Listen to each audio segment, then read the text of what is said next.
right, so factoring by grouping. So like I said, I'm going to do two problems for you guys. Let me start with number one, then, with number two, then I'll go backwards to number one, okay? So we're going to start off with number two here. And 2n cubed plus 14n squared plus 7n plus 49. Now, I want you guys to notice really quick, there is a plus sign in the middle. If there's a plus sign in the middle, that makes it easier, okay? If there's a minus sign in the middle, then it could mix you up a little bit. So, right, that's why I did the one with the plus in the middle. So, since there's a plus sign in the middle, it should be a little easier. So, this is what you're supposed to do. You're supposed to get the first two terms and put them in a parenthesis, and the last two terms and put those in a parenthesis. Okay, so that's step number one, okay? Grouping them. Step number two is to factor, okay? So if I can, I'm just going to put right here, 1 group, 2 factor. Now you're going to factor every binomial. So there's two binomials there, right? Two sets of numbers. So 2n cubed plus 14n squared, I can take out a 2n squared from both of those things. Okay, and actually this is the part where I'm supposed to color code here. So let me do that. Plus, and then from the 7n plus 49, I can take out a 7. So I'm going to take out a 7, and then I'm going to leave it like that. Okay? So if I remove 2n squared from 2n cubed, what's left? Just an n, right? And then a plus here. If I factor out a 2 from 14, what do I have? A 7. And if I get rid of an n squared from an n squared, it goes away, right? So it's just n plus 7. Now look at the other side, 7n plus 49. If I factor a 7 out, what should I get on the inside of the next one? N plus 7. So notice I put them in blue because this is the part where some people, they get lost. They don't know what the heck happens in the next step. Okay? So notice how step 1 was to group, step 2 was to factor, step 3 is to factor the binomial. Okay, now what does that mean? You're going to get that n plus 7, the stuff that I wrote in blue, and you're going to literally take that. So I'm going to put it right here. This stuff right here and this stuff right here. You're going to factor it out from both. Okay, in other words, you're removing it. You're going to make it disappear from the stuff that I wrote there, and you're just going to put it in front like this. N plus 7. Now, if I make that n plus 7 disappear from that step right above, what's left? In other words, what's in red?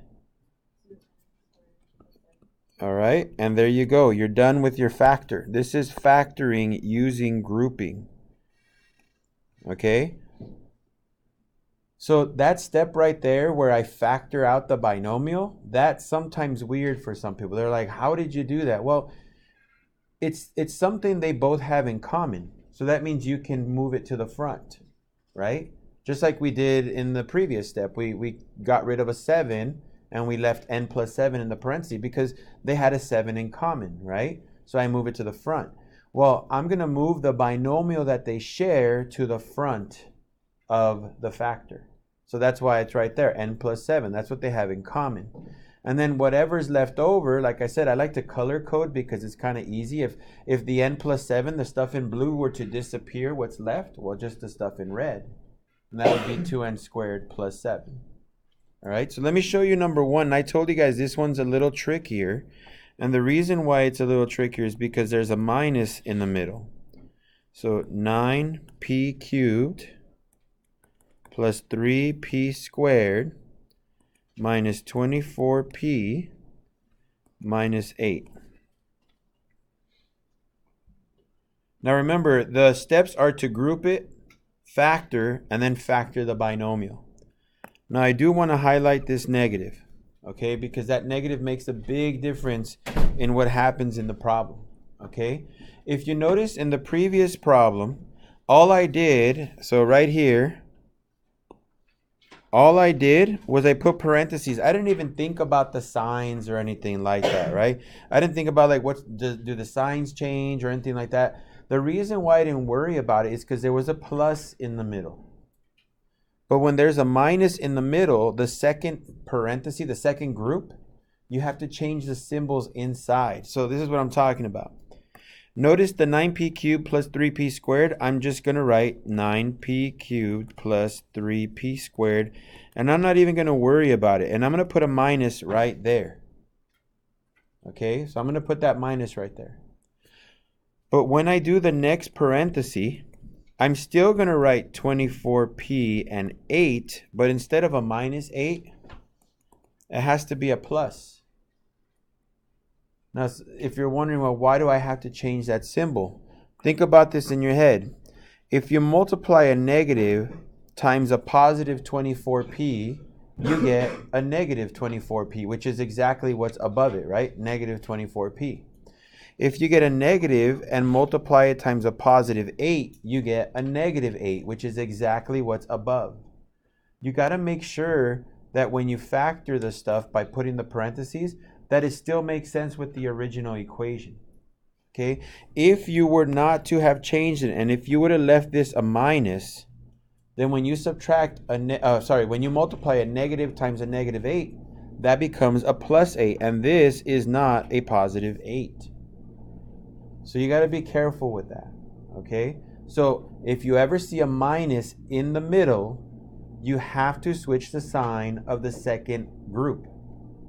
Okay? So if you want to write that down somewhere, it's more kind of like just be aware of that. So there it is. I switched the sign of the second group. Okay, now let's factor out what they have in common. So a 9p cubed and a 3p squared, they have a 3p squared in common. Now again, I'm going to change the color for the parentheses. That way it can kind of help us see what they have in common. And then minus, and then we'll get to the rest after. But what's left over inside that parenthesis?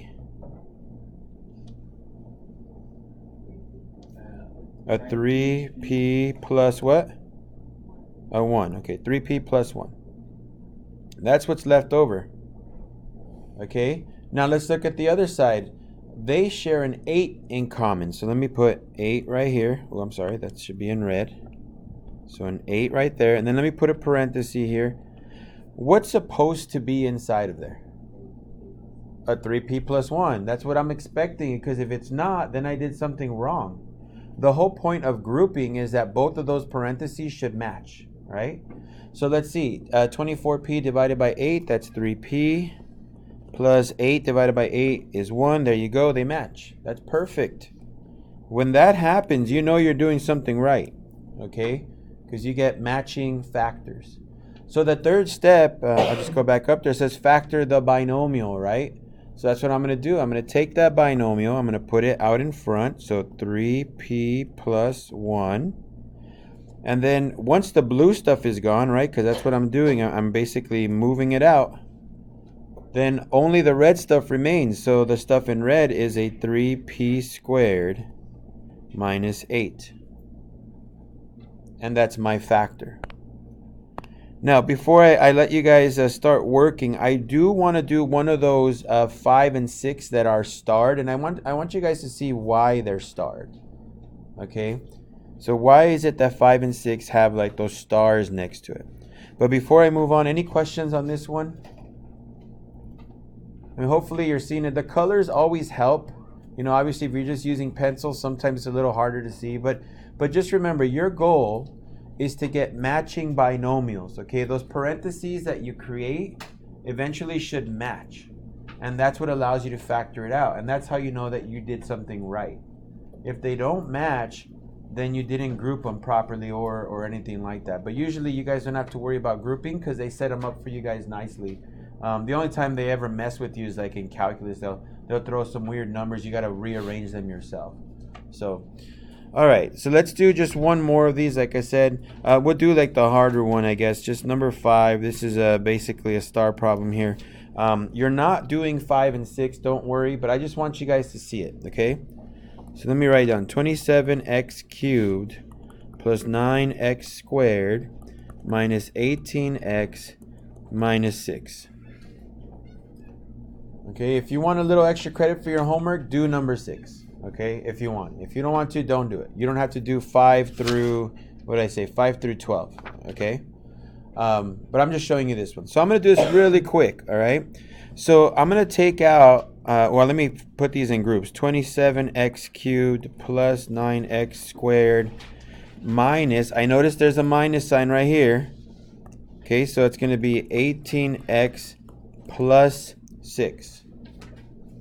Now let me factor out a 9x squared from the first one.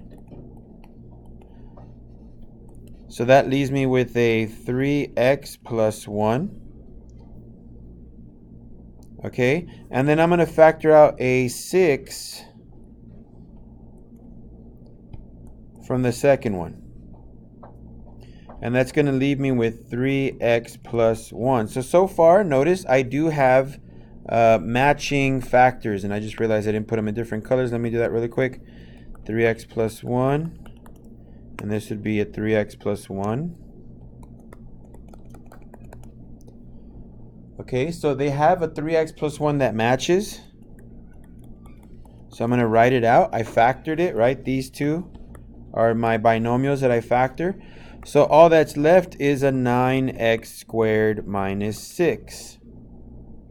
Now you might say, well, that doesn't look much more difficult than the stuff that we just did. Like, it took the same amount of steps, but there's actually something that I'm not doing yet. Can anybody spot something that I can still do? Yeah, I can factor a 9 and a 6 by a 3. Okay, this 9 and this 6 have a 3 in common. Look at the answers in red from the previous one. 3p squared minus 8. You can't factor that. Look at the one before that. 2n squared plus 7. You can't factor that, right? So the only difference between numbers 1 through 4 and numbers 5 and 6 is that 5 and 6, when you think you're done, you actually need to factor one more thing. Okay? So for that 9x squared minus 6, I'm going to factor out a 3. Okay?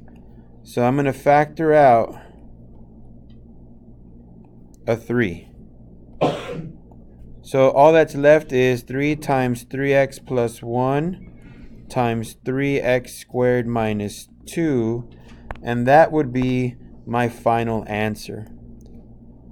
Okay, so I took a 3 out of the second binomial. It became a 3x squared minus 2. A 3 that I factored goes in the very front. And that would be my answer for number 5. So basically, it's the same exact problems, but with one little step at the end. Okay? So if you want to do 6, do it, and you'll get a little bit of extra credit. Your homework is to do numbers 1 through 4 and the reviews in the back. Okay? So that would be numbers 13 through 22. This is all stuff you guys have already done, so it's just reviews. Okay?